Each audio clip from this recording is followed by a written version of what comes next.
Really happy to have you here with us today, and we'll be getting started in just a minute. Hola y buenos días, bienvenidos a la caminata virtual del pasillo del Distrito 5 con la Supervisora Hopkins. Esta es la Semana de Desarrollo Económico, bienvenidos, es un gusto tenerlos con nosotros y vamos a empezar momentáneamente. Para aquellos que necesiten traducción, interpretación al español, pueden ir abajo de la pantalla, al lado derecho de su pantalla abajo, donde dice en inglés Interpretation, tiene un circulito ahí, pueden imprimir ahí y entonces elegir donde dice Spanish para español y van a poder estar en el canal con nuestro traductor Ricardo Ibarra. Una vez más, muchísimas gracias. Thank you, everyone. And now I'll pass it on to Mike Nichols. And Mike good Nichols. morning and good morning. And welcome Ricardo, I to think you're still on the channel, on the main channel. I should be on the correct channel. Yes. Good morning and welcome to the virtual corridor walk with Supervisor Hopkins. I'm Michael Nichols, board member of the Sonoma County Economic Development Board, representing the 5th District. Today's event is part of a week-long celebration of economic development. We're offering a series of free virtual workshops geared to helping businesses at any stage. For more information on upcoming workshops for 2021, Sonoma County Economic Development Week, go to SonomaEDB.org.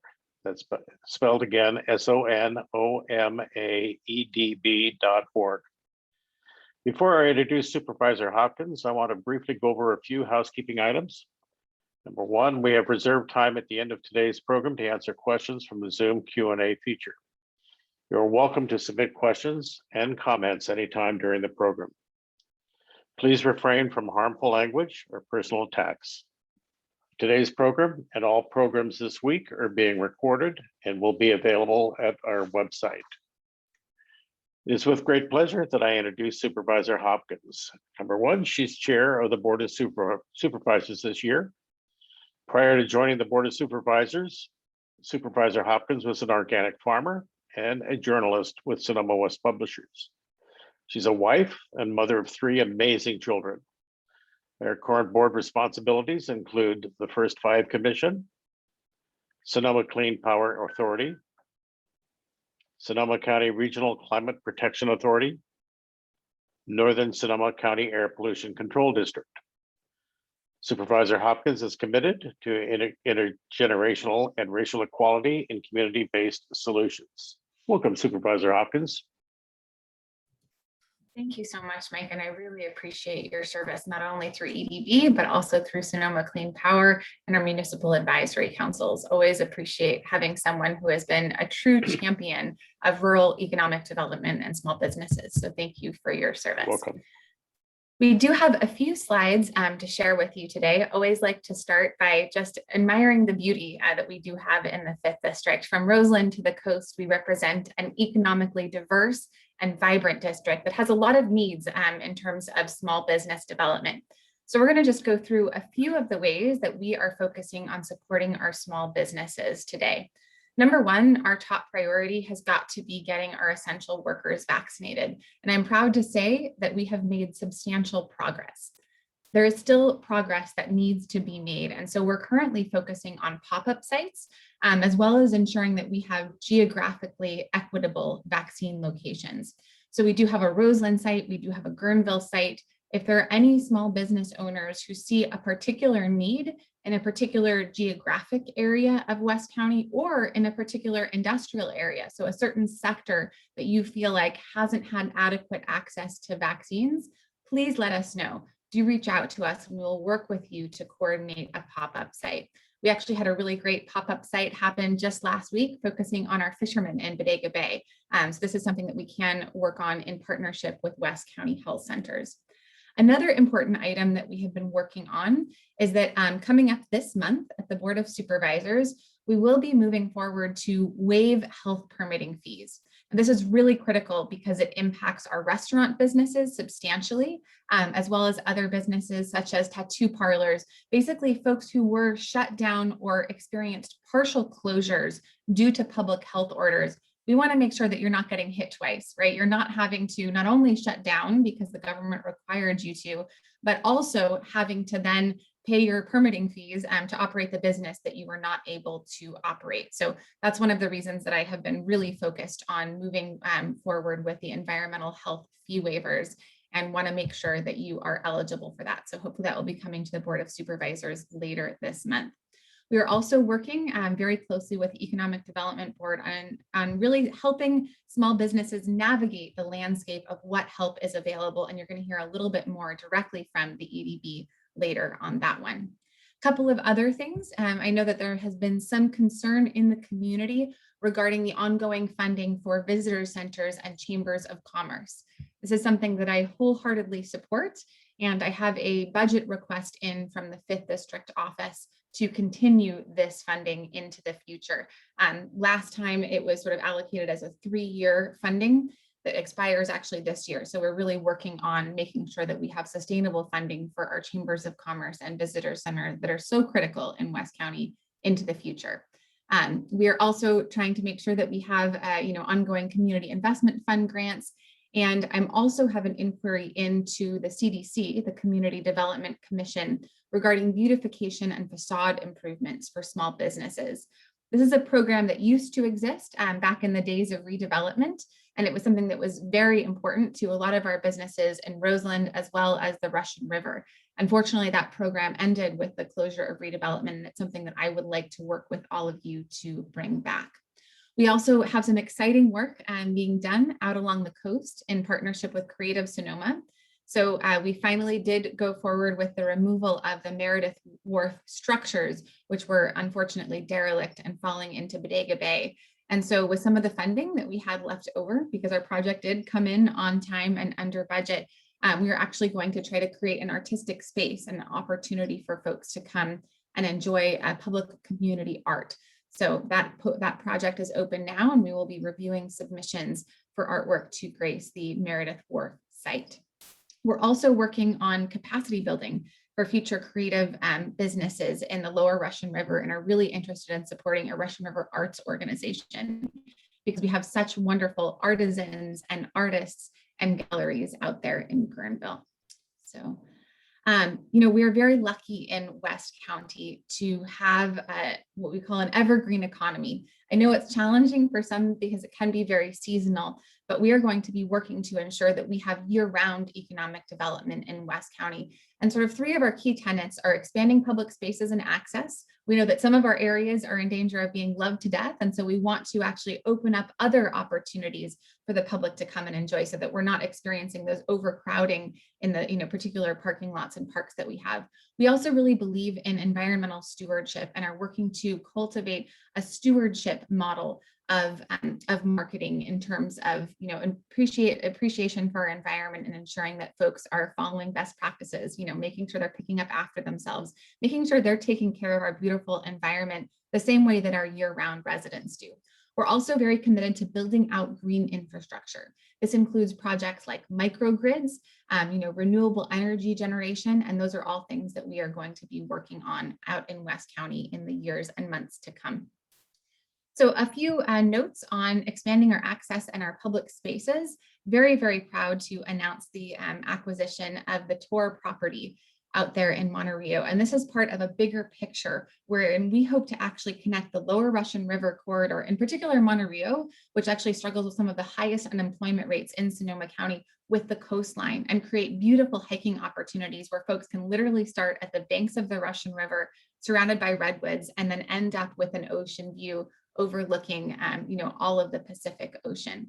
So that is part of the big picture goal, and we're working on achieving that with a number of different partners, right? We have regional parks, we have state parks, we have nonprofit organizations like land paths that are managing properties for public use. And so bringing together our nonprofit partners, including Wildlands Conservancy out at Jenner Headlands, and really creating a holistic vision with what I think will actually be a national park caliber park system out in West County through the connection of state parks and regional parks, because I truly believe that the beauty out there is unparalleled. We're also working on how do we mitigate some of the impacts of over-concentration of tourism during certain times of year. And so that's why we're working on things like parking shuttles through regional parks to try to get some of those single occupancy vehicles off the road, and also electronic signs along the 101 corridor so that we let folks know in advance when the beaches are full, which will hopefully then divert them to other areas that are less concentrated during those hot summer days. So with that, I'm actually going to be handing it over to Elise Weiland to talk a little bit about the Confluence and the Russian River Recovery Project, which is something that she has been rolling up her sleeves on and really diving into. So I'll hand it over to you, Elise. Thank you. The Confluence is an organization that was started in 2017 by Supervisors Gore and Hopkins to preserve and protect the Russian River watershed. We're now working on a Russian River Recovery Project, which is along the lines of a Keep Tahoe Blue kind of project. We're working at branding Russian River as a stewardship, as an ecotourism place to go, as a place to protect and enjoy responsibly. The key proponent of this is what we're going to be rolling out very soon is having meetings with businesses to look at merchandise, point of sale opportunities, promotional opportunities for businesses so that we can be promoting them and educating people about the river and its natural beauty and how to be good stewards at the same time. So it's a big, ambitious goal, but what we're working to do is to both boost our economic base and preserve and protect the river at the same time by bringing these different groups together. And in addition to that, we are also looking at a coastal pledge that we've been working on in partnership with Supervisor Dennis Rodoni in West Marin. That's really going to be about coastal stewardship of the North Coast. And we're also hoping to loop in with Supervisor Ted Williams to the north of us and really create a pledge that guides the stewardship of our coastal environment, basically from the Golden Gate Bridge, maybe potentially to the Oregon border. Who knows? Why stop at Mendocino? We could certainly keep going. In addition, we are really focusing on clean energy policies. This means an expanded electric vehicle network, making sure that folks have the opportunity to charge their electric cars, which also has a benefit of, if someone stopped in downtown Guernville to charge their EV, they're going to be eating out at a restaurant, they're going to be supporting small businesses, they're going to be going shopping. And so I think really sort of shifting the framework away from a gas station mentality where it's sort of the idea is, a quick thing that you drop in and you do specifically, to how can we put EVs where we have small businesses so that folks can get the benefit of the charge while they're also supporting our local economy and taking a few hours to do that. We're also looking at microgrid infrastructure because we recognize that we do have a public safety power shutoff challenge and that has substantial impacts to our small businesses in West County. So we really want to start talking about resiliency and being able to keep the lights on even when PG&E throws that power switch off. We're also working on other things like policy changes to solve roadblocks. It's challenging because sometimes you have situations where the tenant of a building would really like to see solar, but there's kind of a financial challenge between the tenant versus the ownership. And so we're going to be working on those areas as well. When it comes to infrastructure, I really believe that strong economies are built on a foundation of forward-thinking infrastructure. And unfortunately, rural areas, as well as socioeconomically disadvantaged urban areas, tend to lag with respect to state-of-the-art infrastructure installation. And so that's why we're really focusing. And I want to actually again thank Mike Nichols for being a long-standing champion of broadband. We are part of the North Bay North Coast Broadband Consortium, working to expand that broadband deployment to rural as well as disadvantaged urban areas. Also, Elise Weiland was an early champion of trying to get Sonoma County in the early adopters program to test the new technology of Starlink, which offers yet another way of deploying high-speed internet to some of our rural areas. It are exciting to announce that the new Salt Point Tower was activated recently, and we also have new towers planned in Guernville. One of our biggest challenges, particularly as it pertains to public safety power shutoffs, is the lack of redundant communications infrastructure in West County. And that's something that we're taking very seriously. We're also looking at sort of emergency communications deployment in partnership with local groups, as well as transportation and public works, to ensure that we have repeaters that will be able to amplify local radio systems in the event of a disaster. We're also working in partnership with the state. Right when I first got elected, I remember sitting down in a meeting with Senator Mike McGuire regarding the ADA project for 116 going through Guernville. And so, some of the challenges is we're likely to lose some of our parking right there in downtown Guernville as a result of this, but there are some potential benefits where we can actually make downtown Guernville a more pedestrian friendly and accessible area. So, we can either get the sort of standard Caltrans status quo, or we can get the kind of more exciting version where you think about, a downtown, for instance, like Healdsburg, where they have lots of little benches and little bulb outs. These are things that are being worked on in other communities, and we want to make sure that we are focusing on beautification efforts for downtown Guernville as we move forward with this ADA project with Caltrans. And we really look forward to working with our downtown business owners as well as our community members on what this design is going to look like and what additional amenities we might want to add to downtown as this goes through. Also want to highlight $23 million in historic roads investments in West County. I believe that this is the biggest investment in West County infrastructure ever, and it is a fortunate result of our PG&E litigation settlement. So we're going to be focusing on emergency ingress and egress routes, as well as some of those critical connectors for travelers and locals. So we're going to be, really focusing some resources and try to get our roads up to par. I know they've been a point of frustration in the community for quite some time, so we're working slowly to continue to improve them. At the end of the day, though, we also have a dire need for affordable housing in West County. One of the things that is currently underway, and the EIR is actually currently open for public comments, is a rezoning effort to actually upzone some of the properties within our urban service areas to try to provide for more affordable housing development opportunities. We're also looking at vacation rental policies to ensure that we have a balance between the economic benefits that vacation rentals provide, but also really trying to address the community impacts and ensure that we still do have affordable housing stock in West County. So at the end of the day, I really believe that West County thrives as its small businesses thrive. And one of the things that I love most about the district that I represent is the diversity of businesses. From, Sazon in Roseland to, Ginocchio's out at the coast and all of our wonderful businesses in the lower Russian River. One of my favorite things to do is to sample all of our wonderful different restaurants and visit our small businesses. And I really do feel that the diversity and the uniqueness and the passion that small business owners bring to their work, it's really truly a calling. It's not just a job. They love what they do. They love sharing what they do with others. That is truly what makes West County such a wonderful place to live. And I look forward to working in partnership with our small business owners into the future. So with that, I will hand it back and got to scan my agenda to find out who I'm handing it back to. Am I handing it back to you, Mike? Thank you very much, Linda. And we appreciate your update and your commitment to economic development countywide, as well as specifically here in West County. I'd like to now introduce our Sonoma County Economic Development Board's Business Assistance Team. All four of them have been working tirelessly since day one of the pandemic to provide equitable relief and recovery assistance. Together, they have personally assisted over 900 businesses with COVID-19 related issues. They've also reached over 2,700 people through outreach and presentations, providing recovery and mitigation resources. In addition to providing COVID-19 business relief and recovery services, they also assist businesses with starting up, expansion and relocation, financing, business consultation, workforce assistance, as well as other items. I've asked each of them today to introduce themselves and the services they provide, and to share an accomplishment in the last year they're most proud of. Take it away, team. Thank you, Mike. My name is Christine Palmer. I'm a program manager here at the Economic Development Board. As Mike mentioned, I'm part of a 4-person team providing direct business assistance to help grow our economy.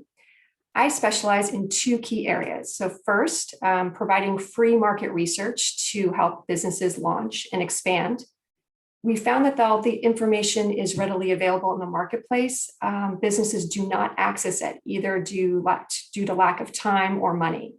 So the EDB is making this information available for free in an effort to get businesses a competitive edge, and most importantly, to increase their success rate.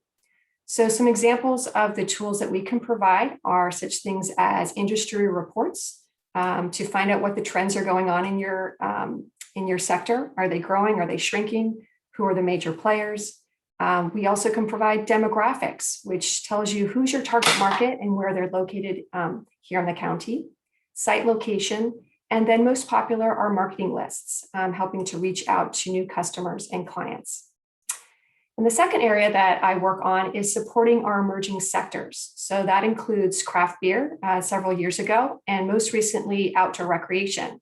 I'm happy to be partnering with Supervisor Hopkins' office in the work with the Russian River confluence.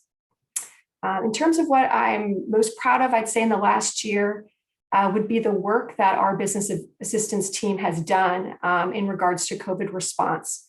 From the very start, we were in the front lines, fielding calls from frustrated and scared businesses, making presentations on CARES Act funding, providing information on reopening guidelines, and then most recently working on vaccine rollout with essential workers. So in really a time of great uncertainty, I feel like we were a reliable and a trusted point of contact for businesses. I'm particularly proud of the work we did helping to reopen our outdoor recreation companies last summer. If you remember, there was no federal or state guidance on reopening. So the EDB took a leadership role along with our partners in the cities and chambers, and we quickly assembled industry stakeholders to come up with best management practices. So in the county, the West County, I worked with Sonoma Canopy Tours, Water Treks, Safari West, and District 4, and together we developed guidelines for reopening. This became especially important because when the state did finally release stages for reopening, there was no guidance on outdoor recreation. It had been overlooked. And it was really a critical time. We were approaching summer. The businesses I was speaking to were having a very difficult time and were struggling to stay afloat. So thanks to the work that the EDB and regional parks and working closely with our county health officer, we were able to advocate and allow for outdoor recreation to reopen safely in time for the summer high season. So just in summary, I'm proud of the work that we did, and I hope that we can bring sort of our flexible and our problem-solving approach to future projects this year. And with that, I will turn it over to my colleague, Lauren. Good morning, everyone. My name is Lauren Cartwright. I'm the Business Retention and Expansion Program Manager here at the EDB. I primarily focus on helping businesses understand the different financial resources available if you're looking to expand their business in the area. We get a lot of startup requests as well. So in terms of, during a time of chaos and pandemic, we actually received a lot of inquiries from businesses who are looking to just start up. Maybe someone lost their role full time and now they have more time than ever to try and launch that business they've been thinking about for years. So try and provide technical assistance, explaining information around licensing and whatnot. But the goal here is just to mainly help people understand a lot of the state and federal resources available and local, if any, which translated really well to the item I'm most proud of from 2020. As Christine mentioned, we received so many phone calls and so many emails from businesses who were just concerned about how they can reopen. Can they reopen? Is there any money available? I mean, it was like March 16th, we had calls and calls of people coming in just looking for resources. And one thing that our team found is we were pulled in so many different directions. Okay, well, here's some guidance here, but here's a potential funding program. And this website has this information. It was like going 10 different directions. And that's not the best way to provide service to a business. Just you have these business owners of small businesses who are trying to manage HR. They're trying to pay their bills. They're trying to figure out if they can actually be open. So we decided to kind of create this one-stop resource shop called SoCo Launch, socolaunch.org. It's been in effect since I think it released a year ago this week, last year. It's got financial resources, workforce resources. It also points out how the county is helping folks understand how to apply for unemployment. So that was a really big lift. And I think a really great resource that we've continued to use over the last year. And I hope that, in the future, we can kind of look at a similar model. We've always had kind of like paper diagrams for different resources during different disasters, but maybe this is kind of a second way to kind of communicate the information. We also took advantage of this website to really try and translate information for different communities in the area. A lot of the state guidance that was coming out initially was only available in one language. And we've kind of heard repeatedly that it's great that Google Translate, is available and exists, but it doesn't necessarily provide the adequate translation for those different communities. So with that, I will pass it over to Marcos, but I know that translations has been a huge piece for our team in the last year as well. Thank you, Lauren. Good morning, everyone. Supervisor Hopkins and everybody that's here with us. My name is Marcos Suarez. I'm the Business Diversity Program Manager. And what I do, I specialize in helping people start and grow their businesses, helping them navigating the permitting licensing process and working with our partners throughout counties, cities to make sure that the proper people that are there that they can contact even at the state level with any contractor licenses and whatnot. And so I work with from the members of our Latino community, Black community, Asian, LGBTQIA plus community, as well as our women-owned businesses, women business owners.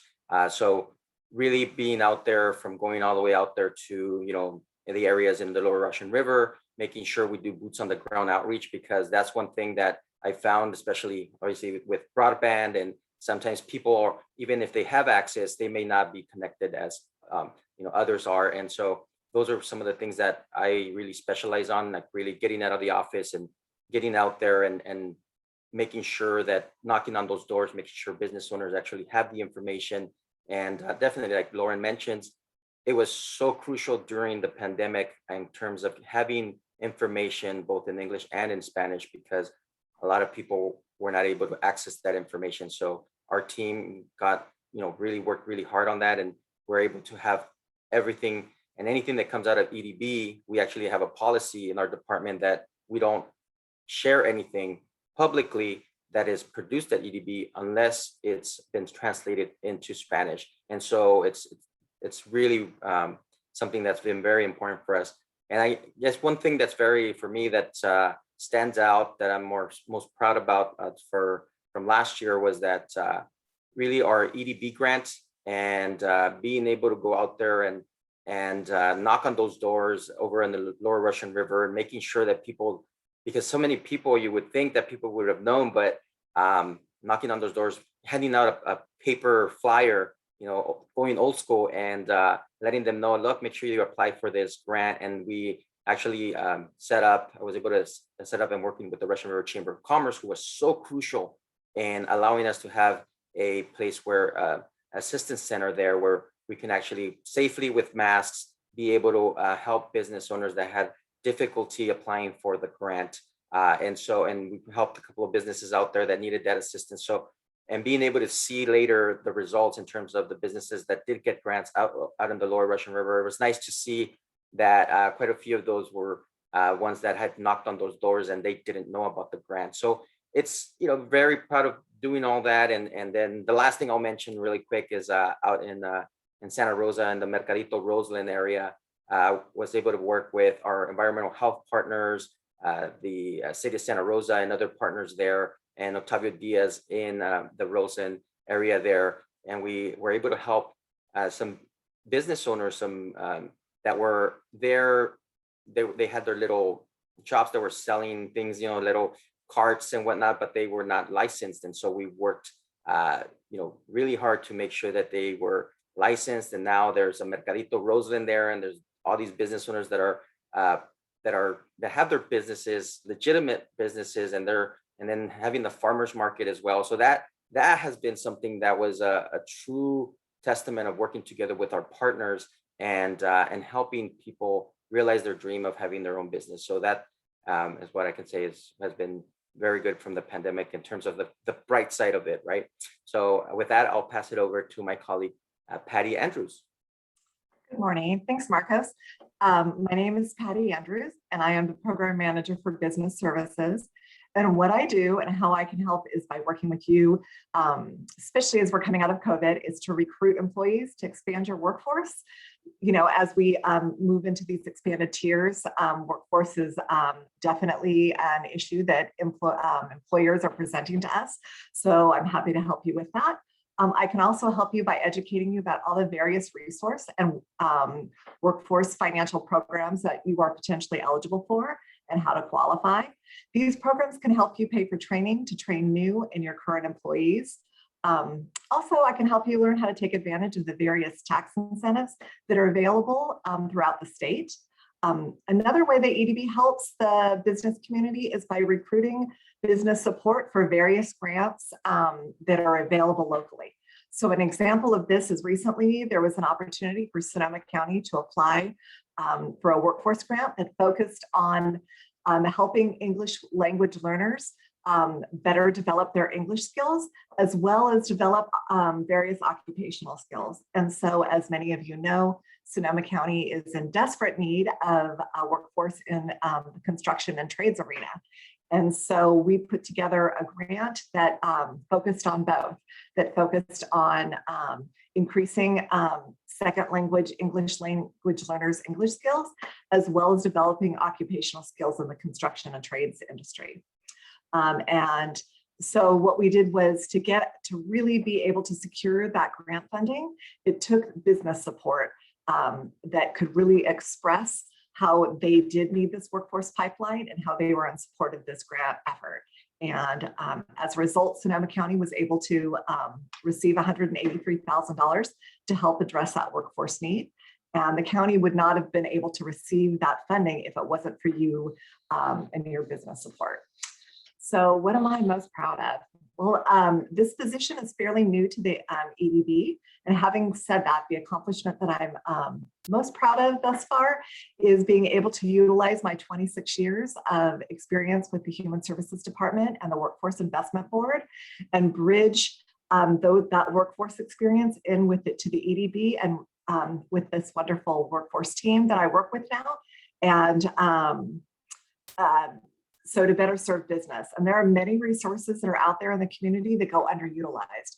And so my goal is to really get that information out there so businesses can take advantage of all the financial resources that are available to them. So thank you. Thank you very much. And hats off to the Economic Development Board's Business Assistance Team. Wonderful. And with that, I think we're going to jump into Q&A. Supervisor Hopkins, if you're ready, and we have a couple already lined up here. We have a few compliments thank you for hosting this event, for supporting the Chamber of Commerce and Visitor Centers. We also have a question here about the Russian River Confluence. Will the Russian River Confluence effort be limited to marketing and promotion? In 2017, I thought we were going to look at a unified effort for restoration.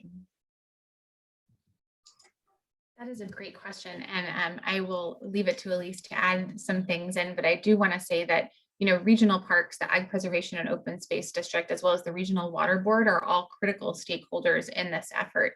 So we really are looking at stewardship and also opportunities to improve and enhance the environment.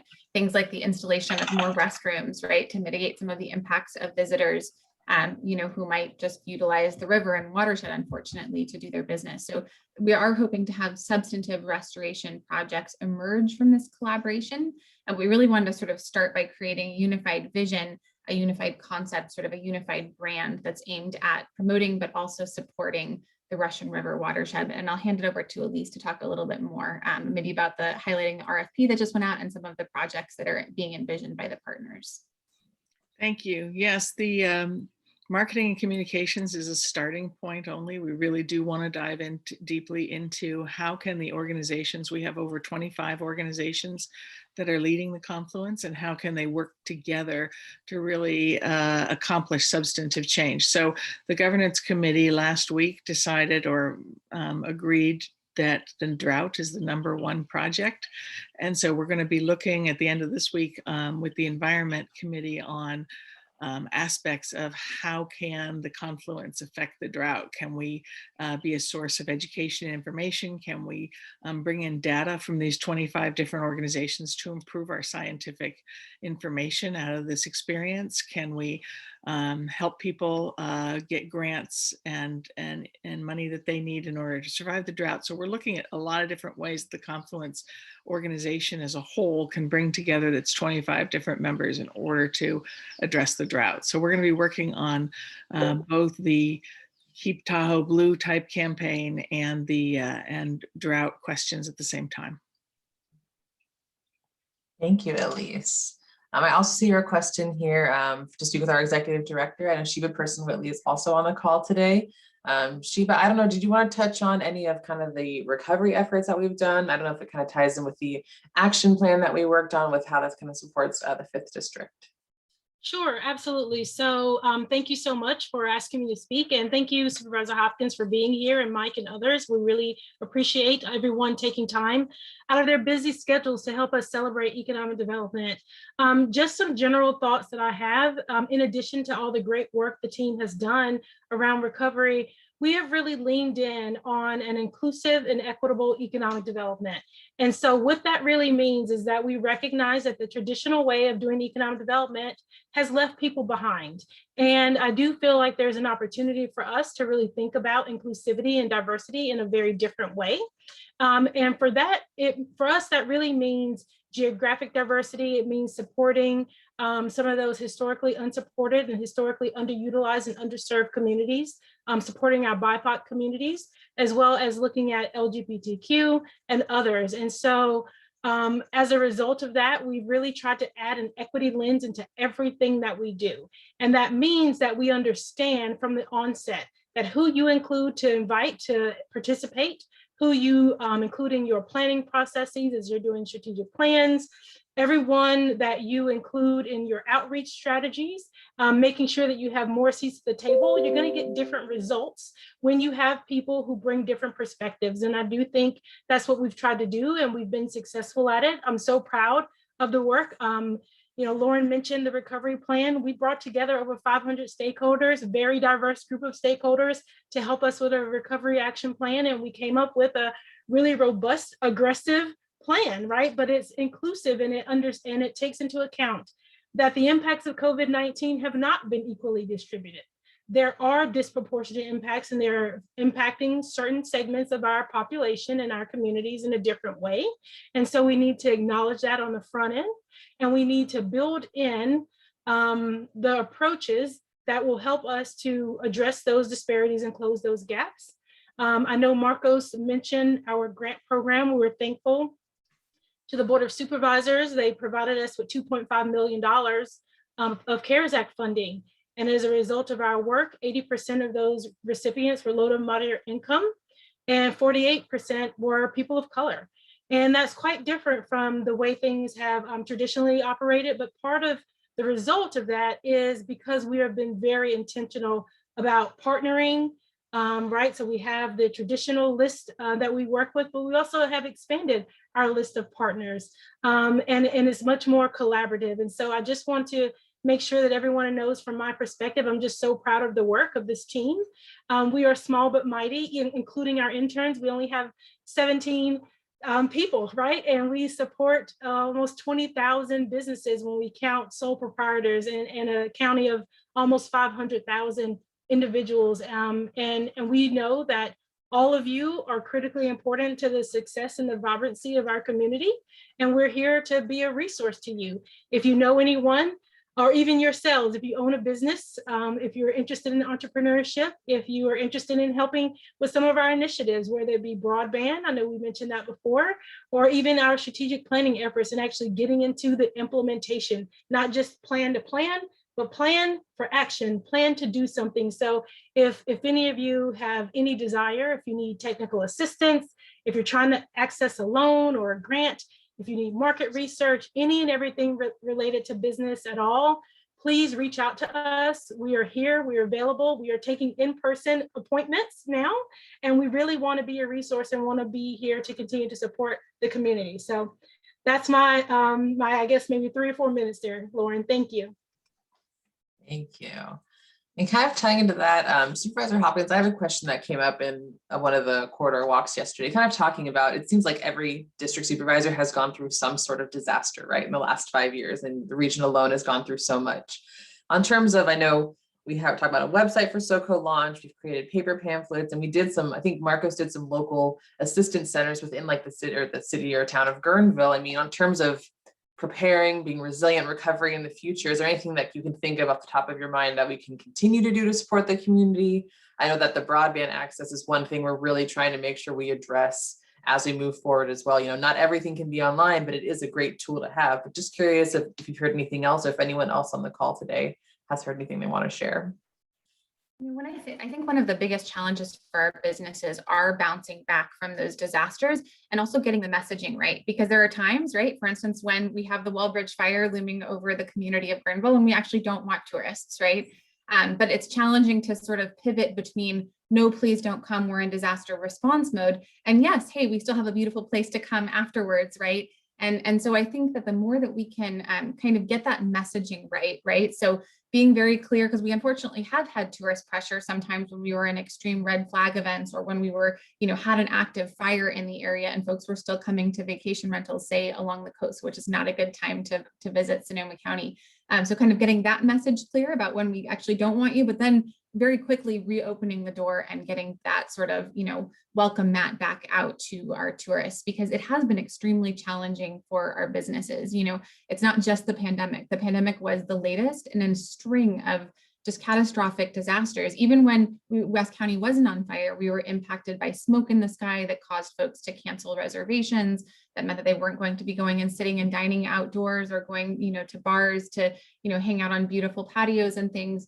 And so it's been, flood, fire, smoke, public safety power shutoffs, and then of course the pandemic. So I think that really trying to be nimble and trying to make sure that we are resilient, that we do kind of pivot back as quickly, as soon as we're ready, as soon as everything's cleaned up, right? Come visit us, come support us, stay Russian River strong, stay Sonoma Coast strong, stay, Sonoma County strong, and West County strong. So I think the more that we can work on our social media outreach, on partnering, with some of our chambers of commerce, with Sonoma County Tourism, to get those messages out about when it's time to come visit and when it's time not to.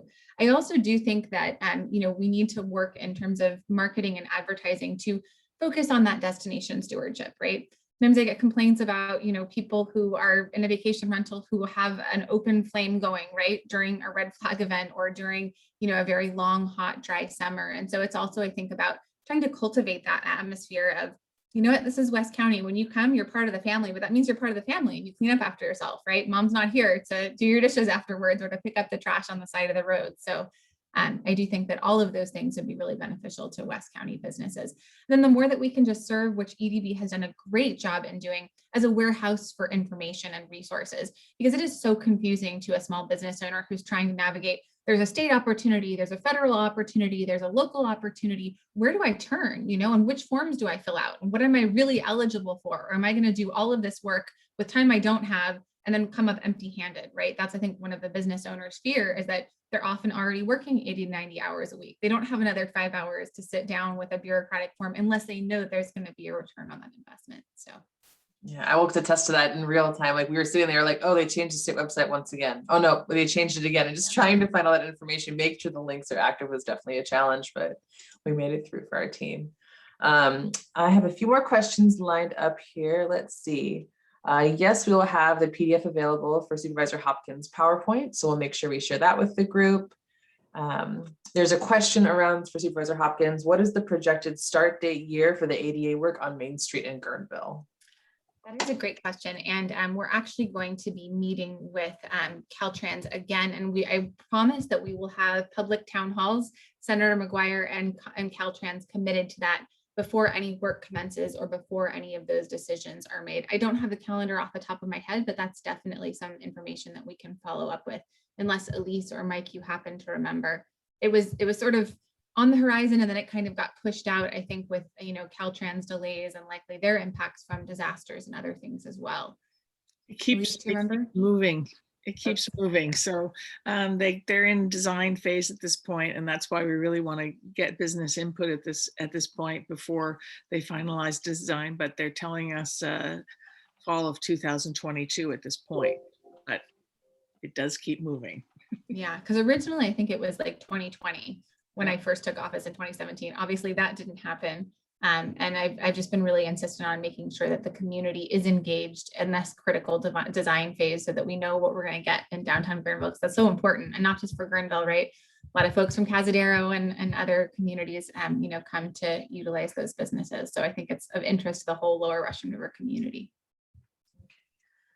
Awesome. And we're getting close to our time. I see Jazz Supreme in there. Alina, can you drop in the EDB general email address? I know we have some feedback here about offering working sessions during times that are more accessible for folks that are working, and we definitely want to have you involved. So please, if you can send us an email, we'd love to chat and just figure out how we can get you more involved in these and what times you might have for suggestions. I know that we've gone from having them during lunch to also in the evenings, sometimes in the mornings, but definitely open to any feedback. And Alina, excuse me, Lauren, I'll also chime in and just make sure that everyone is aware. Alina has put a link in there. We actually do have sessions all week during the lunch hour because we recognize, especially if people are entrepreneurs and small business owners, they're working right now and maybe this isn't the ideal time. So we do have them in lunch hours. We had a Spanish session at 6 p.m. last night. We will continue to do that moving forward and look for opportunities to offer more during the lunch hour as well as more during the evening hours, Jazz, to accommodate exactly what you're talking about. And in addition to that, I just want to put a plug in.